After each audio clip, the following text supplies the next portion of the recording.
NEET की परीक्षा में हुई धांधली के चलते पूरे देश में युवा छात्राएं आक्रोशित हैं और देश के अनेक राज्यों में विरोध प्रदर्शन जारी है।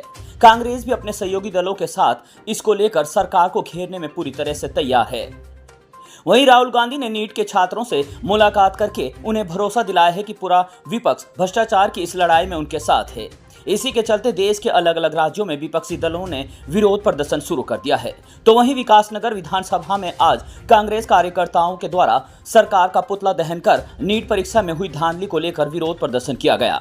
आपको बता दें कि पिछले दिनों देश में नीट की परीक्षा में बड़ी धांधली देखने को सामने आई थी, जिसके चलते छात्राओं सहित विपक्षी दल भी सरकार पर हमलावर हैं। तो वहीं विकासनगर विधानसभा में कांग्रेस कार्यकर्ताओं ने विकासनगर कांग्रेस कार्यालय तिलक भवन से विकासनगर बाजार में पैदल मार्च करते हुए शिक्षा मंत्री व सरकार के खिलाफ जमकर नारेबाजी की और पहाड़ी गली चौक पर पहुंचकर सरकार का पुतला दहन किया और शिक्षा मंत्री से इस्तीफे की भी मांग की है।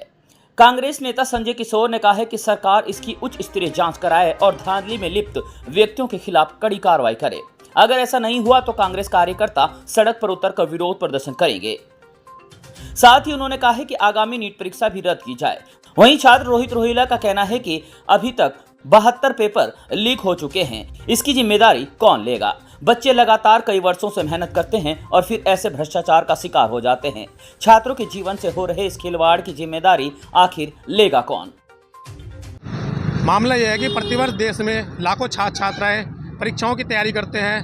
अपने घरों में, लाइब्रेरी में, कोचिंग संस्थानों में उनके माँ बाप ज़मीनें बेचकर उन्हें पढ़ाते हैं। बसों में धक्के खाकर वो जो परीक्षा केंद्रों पर पहुंचते हैं, परीक्षाएं देते हैं, सफलता की आस में जो है परीक्षाएं देते हैं।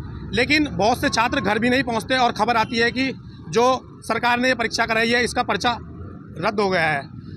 हम ये कहना चाहते हैं कि मोदी सरकार के कार्यकाल में लगभग 70-72 पेपर रद्द हुए हैं।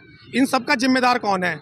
इन सब का जो जिम्मेदार है उन लोगों को, देश के शिक्षा मंत्री को, देश के जिम्मेदार प्रधानमंत्री को छात्रों के साथ न्याय करना चाहिए। और हमारी मांग ये है कि उन्हें तत्काल परीक्षाएं रद्द हों और उन्हें इस्तीफा देना चाहिए। जनक और खेदजनक बात है कि नीट परीक्षा जो इस देश की सबसे सेंसिटिव परीक्षा है, जिससे आम जनमानस का जीवन जुड़ा हुआ है, जो डॉक्टर बन के जो भविष्य डॉक्टर बनते हैं, उस परीक्षा में इतनी बड़ी धांधली हो रही है कि उसका पेपर लीक हो जाता है। उस पेपर लीक होने के बावजूद इतनी ज़्यादा बच्चों ने संघर्ष करा, 25 लाख से ज़्यादा बच्चों ने उसमें परीक्षा दी, उनका कैरियर सबका दांव पर लग गया।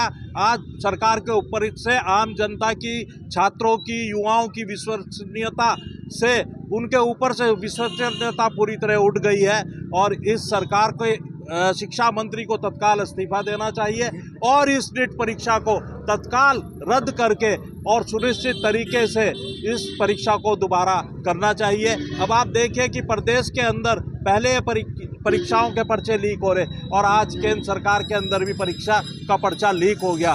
पिछले 70 सालों की बात ये करते हैं, लेकिन जो 70 सालों में नहीं हुआ वो इन लोगों ने अब करके दिखा दिया है। युवाओं के भविष्य के साथ खिलवाड़ कर रहे हैं, छात्रों के भविष्य के साथ खिलवाड़ कर रहे हैं। एक बच्चा किस तरीके से नीट के लिए तैयारी करता है, उस कंपटीशन के लिए तैयारी करता है और उसे यही नहीं पता कि मेरी मेरिट में कौन सा नंबर आने वाला है। 720 नंबर लेकर आज 65 बच्चे मेरिट में आ रहे हैं और बिहार से गोधरा उनका सेंटर पड़ रहा है। तो निश्चित रूप से एक पर्सन वाचक चिन्ह है और पूरी तरह इस परीक्षा में धांधली हुई है।